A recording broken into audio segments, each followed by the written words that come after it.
I think we are now live. Can you hear me? Yes, can you hear me? Awesome. Thank you, everybody. It's so nice. It's so nice to see such an international representation. I'm looking at the attendees list. I'm Ismail Bilqaid, a partner at Embranching Consulting, and I'm delighted to be here with you today, co-hosting this event, this conversation, to launch a fantastic new book titled Work with Your Nature, Not Against It. As we go on, hi, by Karim. Hi, Karim. Hello, Ismail. I'm glad to be here. And thanks to the participants to be here, and we'll be answering questions shortly. Awesome. So yeah, indeed, as we go on, I'll be collecting and consolidating your questions. You might submit your questions in the section dedicated for questions on your screen. And without further ado, let's talk about the book, starting by the author. So Karim describes himself as a curious creative, an explorer of human behavior, and a survivor of the corporate world. Tell us a little bit more, Karim. Well, first, the information you have, of course, is biased. I sent you only the positive one. I kept the rest for myself. Now, out of music production, in fact, it's something that I really like to do. I've been trying to learn to play piano for many years now, never succeeded. And then I found that I could use house music technique to produce tracks that sound good because they use existing music samples. So I tend to like it. I enjoy it. It's not that complex. It's not technical. So I like it a lot, and I encourage people to do the same, whomever is interested. Also do some photography, macro photography of mainly flowers and insects. And I have to admit, much more insects than flowers. And so, I have to admit, I'm also a big fan of that macro shots of insects that you have. Okay, cool. So you're in the good category because people either like it, either hate it. It's quite special, let's say. And obviously, the third creative work I do is writing. So I launched a blog like maybe 3 years ago. And I've also been writing this book since. So music, photography, and writing. That's the creative part. Awesome.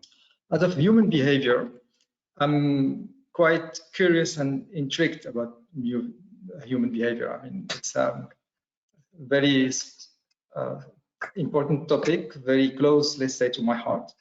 So I found myself pursuing a different approach and at understanding human behavior, be it psychology, coaching, and some neuroscience. Of course, the one that I could understand. It's not always easy to understand neuroscience.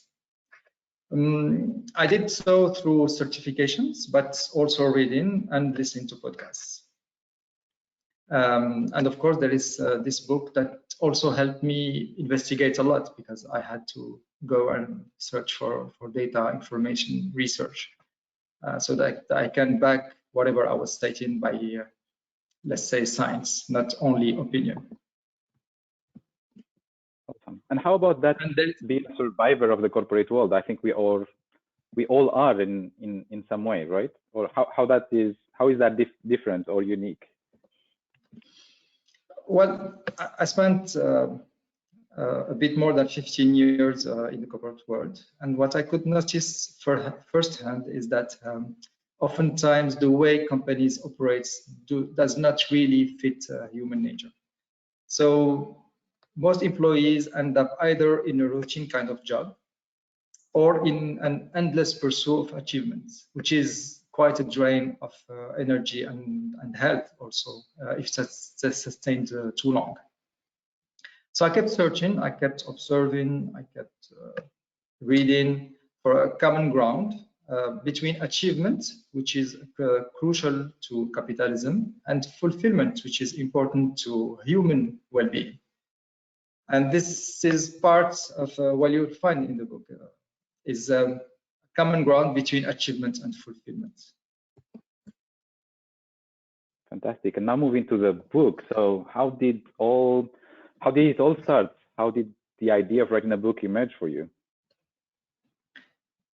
So as I mentioned, I worked for a multinational company that had a positive characteristic. That company encouraged a lot of people to give training internally. So I discovered this. I enjoyed doing it, and it seemed that attendees also enjoyed it.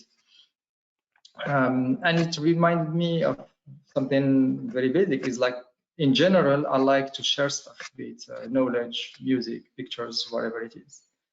And so in 2010, I was with an ex-colleague in the company cafeteria, and he said, "Well, Karim, you know what? You should write a book." And I agreed, but did nothing.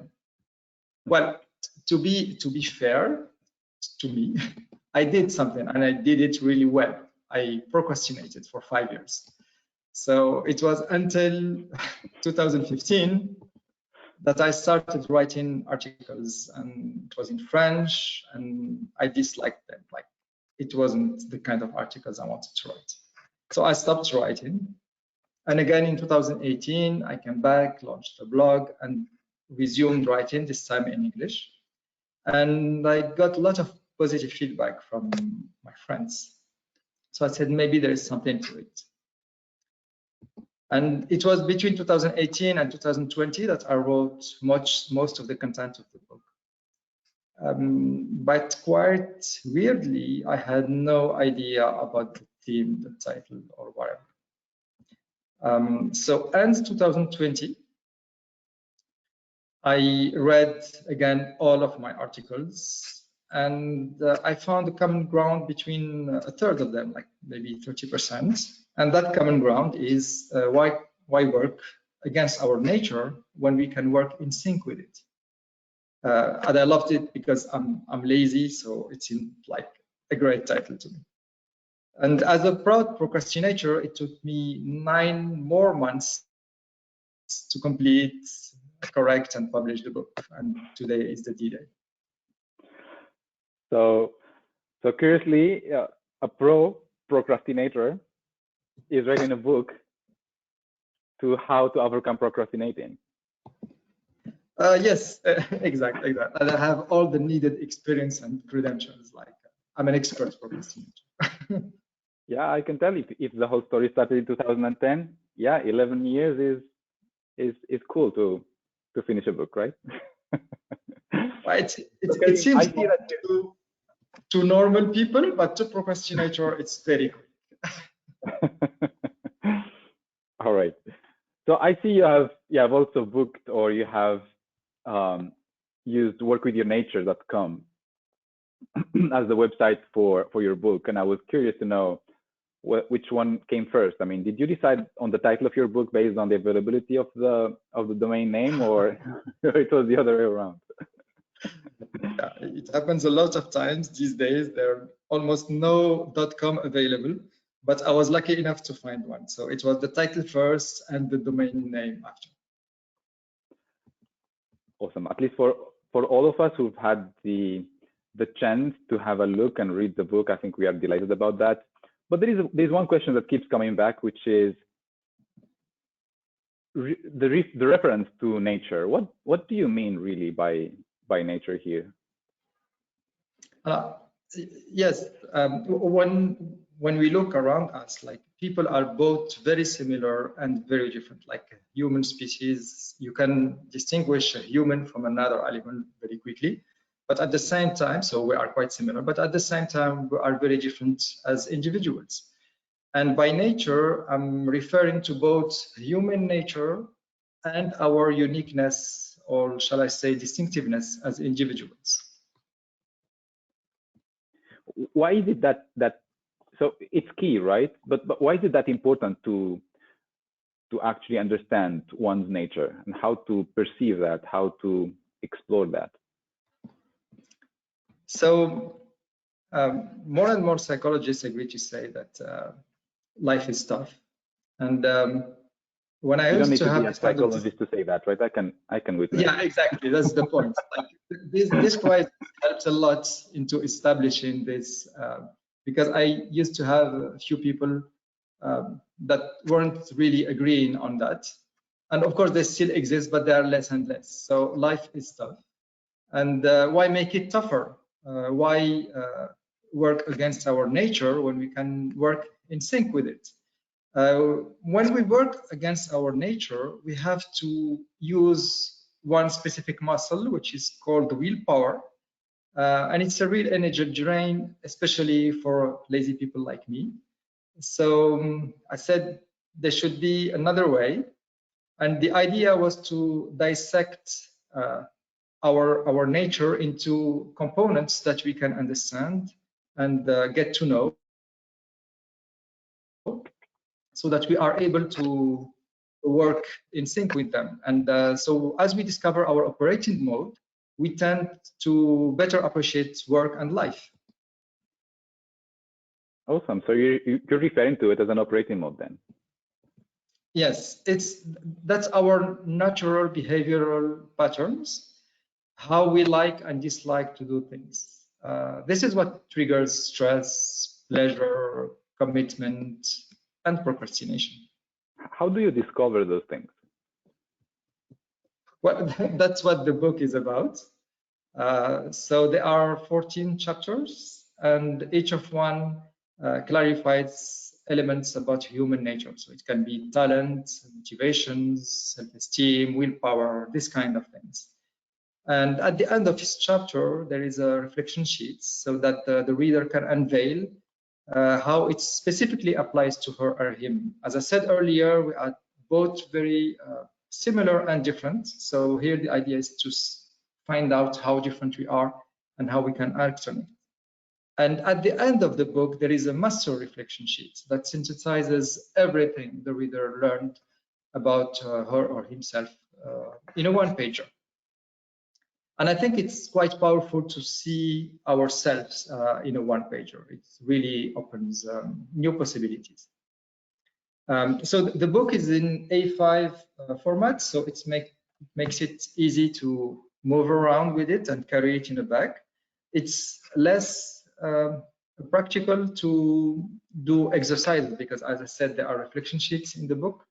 So for those who prefer A4 formats, those sheets are downloadable on the website on workwithyournature.com. Fantastic. And I have a question here. How practical is the book? Well, it is really meant to be practical. So there are many exercises. So yes, there are concepts, but each concept is then converted into a practical exercise so that people get to know exactly how they function on that element. So it is really meant to be practical. I mean, if you were to a little bit put that into a spectrum, how conceptual, practical, is it a 50-50 kind of thing, or is it more into getting things done, looking more on the practicality side, or it just gives a balanced situation on conceptual elements and practical elements as well? So if you see most of the chapters, you'll find a story, most of the time a personal story. I reassure you, it's a quick story, not a long story. Then there is the concept that is introduced by the story. After that, you have concrete examples. And at the end of the chapter, the exercises. So I would say 50-50. Awesome.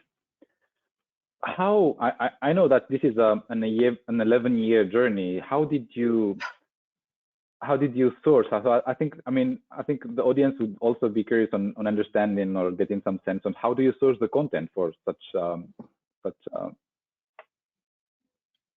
a book.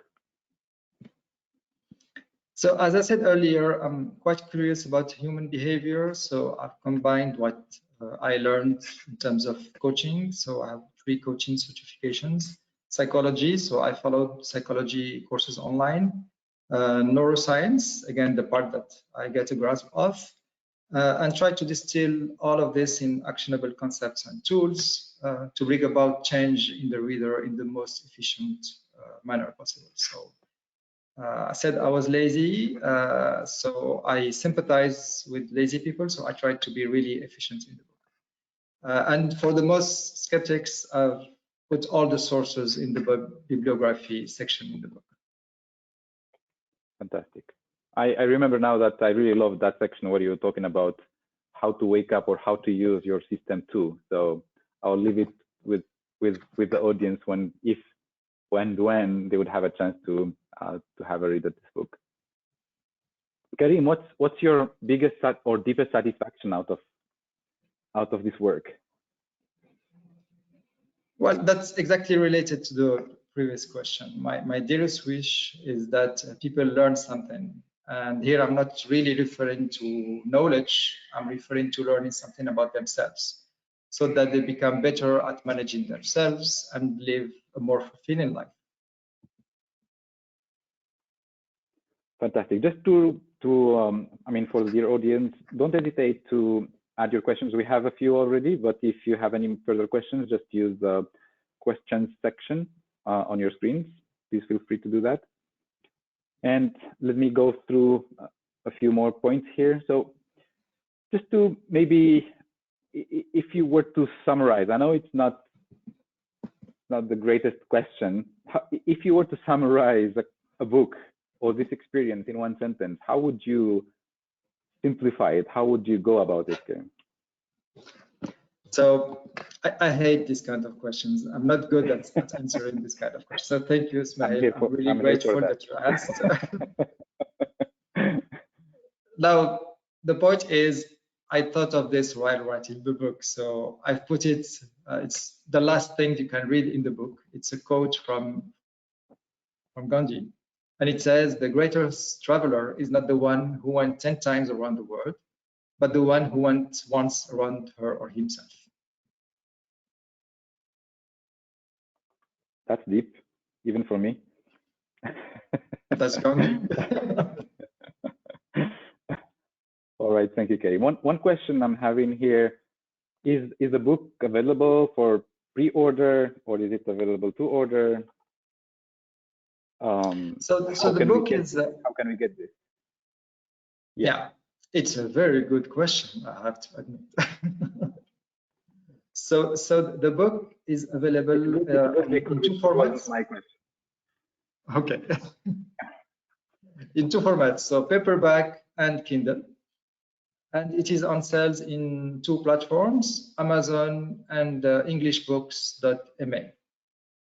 So for those who have a very short memory like me, all you need to remember is go to workwithyournature.com and everything is available there. You can click the links of your preferred website and buy it there. Awesome. So workwithyournature.com.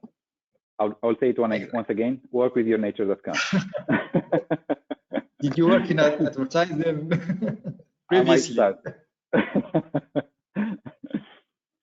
All right, so I think we are concluding here. I wanted to thank everyone for joining us for this discussion today. You will have our contact details. If you have any further questions or you want to reach out to Karim, please don't hesitate to do so. Again, thank you so much for being here. It's such a delightful moment to have this conversation and launch with you, Karim, this book. And I hope to see you all soon. Thanks a lot, Ismail. Thanks to everybody, and see you soon. Thank you all. Cheers. Bye-bye. Cheers.